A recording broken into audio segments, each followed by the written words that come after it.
Hi guys, my name is Moses and today I'm going to talk about the shadow. A lot of times we hear the expression shadow, shadow work or shadow therapy. Today I'm going to explain what it is, how we can deal with it and maybe even make it our friend. So what is the shadow? The shadow is everything about us we negate. Everything we deny its existence, we don't want to look at it and we definitely don't want others to see it. We hide it so deep in the depths of our psyche that even we ourselves forget that it ever existed, and we act so surprised when it comes back up and acts out again.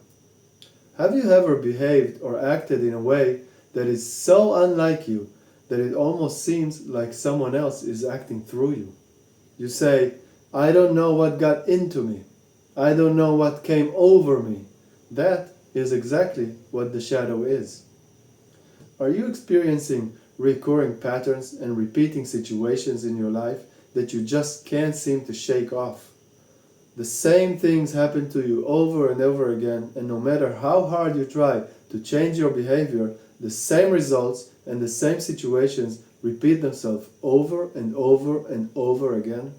It could be losing relationships without a good reason or without even wanting it.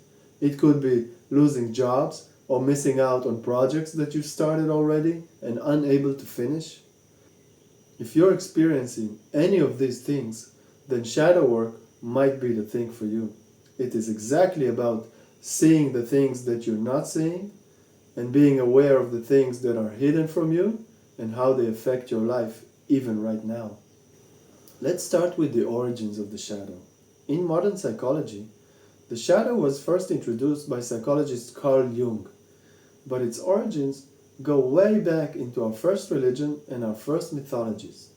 In the story of Cain and Abel, we have a good example of what a shadow is, how it behaves, and the source of its rage. On one hand, we have Abel, the brother who got the blessing, whose offerings were accepted by God, and who was loved by God. On the other hand, we have Cain. He was not blessed, he was cursed. His offerings were not accepted but rejected, and he was not loved by God and did not receive God's blessing.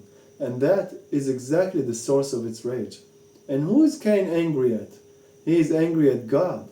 He exerts his anger at Abel and kills him, but the thing that he is angry at is God himself. He wants to punish God. By what? By killing what God loves, by destroying the thing that God loves more than he loves him. And that is exactly what the shadow does. It will destroy your relationship, it will destroy your project or your job, it will destroy the thing that you love the most. Not because it doesn't like that thing, because it wants to catch your attention. It wants you to look at it, it wants you to notice it. That is exactly what the shadow is. And in the human psyche, we are God. We are the ones who decide who gets the blessing and who gets cursed and cast aside.